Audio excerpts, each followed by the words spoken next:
two, one, and I'm back at it. I'm gonna try a different style. I'm gonna do run and gun vlog style. I'm just gonna be like shooting from the hip from now on, and just kind of speaking my mind on stuff. I'm not gonna be editing. I'm not gonna be throwing any gimmicks at you guys. Um, Today we're gonna be talking about flow on the tank, especially my 40-gallon tank. I've had to up the flow on it because really had some issues dialing it in. A lot of stuff has been going on. I haven't been able to focus on this tank like I've been wanting to, so I probably will go and talk more about it in other videos about some of the stuff that's been going on, from dealing with coronavirus, aka my tank. Because I try to set up the tank back in 2019. I got the tank, didn't get it set up until like 2020 because of coronavirus. And this was kind of like my big jump between freshwater to saltwater, and I've always wanted a reef tank. So just one of those things. I learned a lot from it, especially being like my first, I'd say, bigger nano tank. Because as right now I run it, but is it really a nano tank? Because I'm running a refugium on it. We'll talk more about that in a later video. But like I was saying, we're talking about flow, and I was saying like it's been hard to get stuff. Stuff's gone up in price. I didn't really want to skimp out too much on getting, some of the stuff, but I wanted to get the tank up and running and started getting it cycled, and then gradually adding parts on when I needed them. I'm probably going to upgrade a lot of it when I do have the money and the time to get it done. But right now, I've actually got away with just using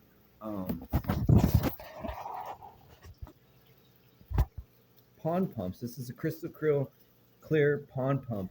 I'm using them in the refrigerator for the return. I've actually took the return for the overhead for a pond and have it as an overflow system for the reef tank. This was just kind of a DIY Frankenstein little thing, but just to kind of test it out, see if I like it, see what it does.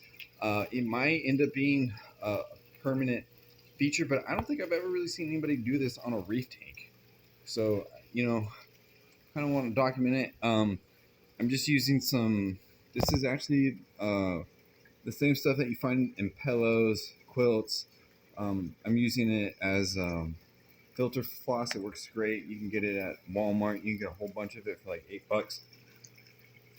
So originally this tank was a Peninsula tank, and decided to like paint it blue and put the overflow in because I thought it'd be kind of cool. And then probably build up the stand, because the stand, as you can see, it's just a rat's nest right now. I really don't like it.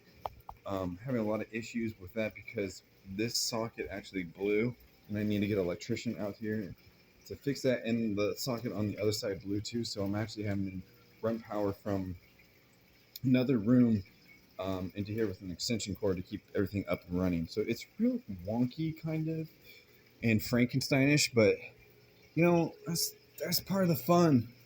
When you're poor. So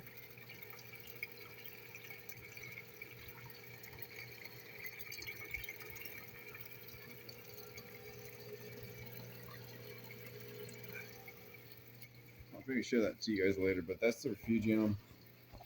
It's all DIY.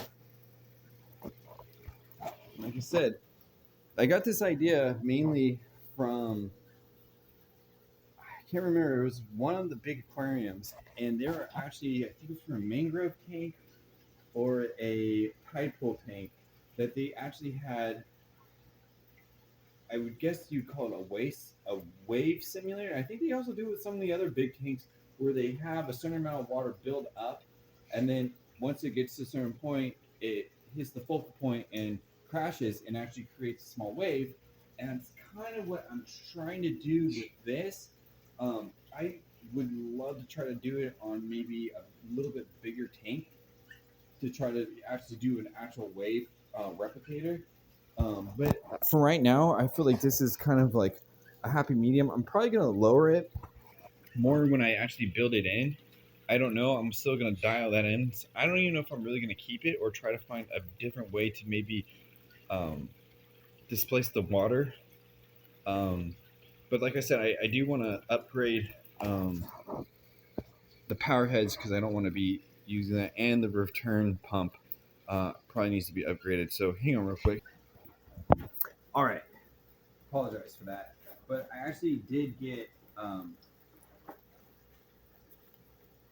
ice cap, and I feel like these guys, for what I'm trying to accomplish, and I think what most reefers want to accomplish with their flow system, would be some type of style or system like this for an overhead.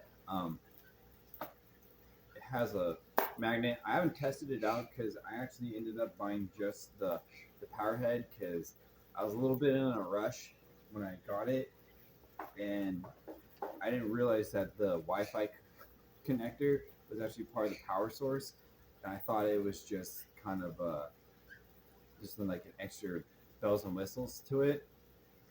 Um, but you know, hindsight again, 2020.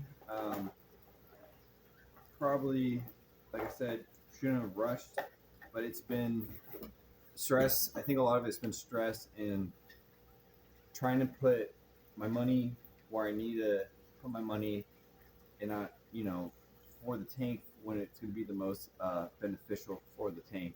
Um, so I think hopefully, hopefully, I'm sooner than later going to get the actual full the thing and actually run two of these guys in there. So I feel like that's probably, and really get the flow. Like I said, get the flow dial in, and like I say, it gives you a lot of good options on getting the flow in your tank, right? And the flow of your tank is going to be the lifeline of your tank. It's the heart. I know a lot of people say this, but it really is the heart and the pulse of your tank. So with any system, and really understanding where that fish comes from, what type of waters you need. Is it a river system? Is it an ocean system? Is it a lake system? Okay, and really understanding the flow and what the, you know, what the needs of the fish are. Um, like I said, we'll get into more stuff later on. I'm just gonna be running gunning. Just gonna, you know, quick videos like this, just kind of vlog style, just to show what's going on, what I'm dealing with. And like I said, this is like my first tank. I'm making the jump from salt water, from freshwater to saltwater. This has been kind of like ever since I was a kid, ever since I had my first goldfish. It's kind of been what I've been leading up to, and you know, with my experience as a fish keeper. So until next time, y'all stay safe, and I'll see ya.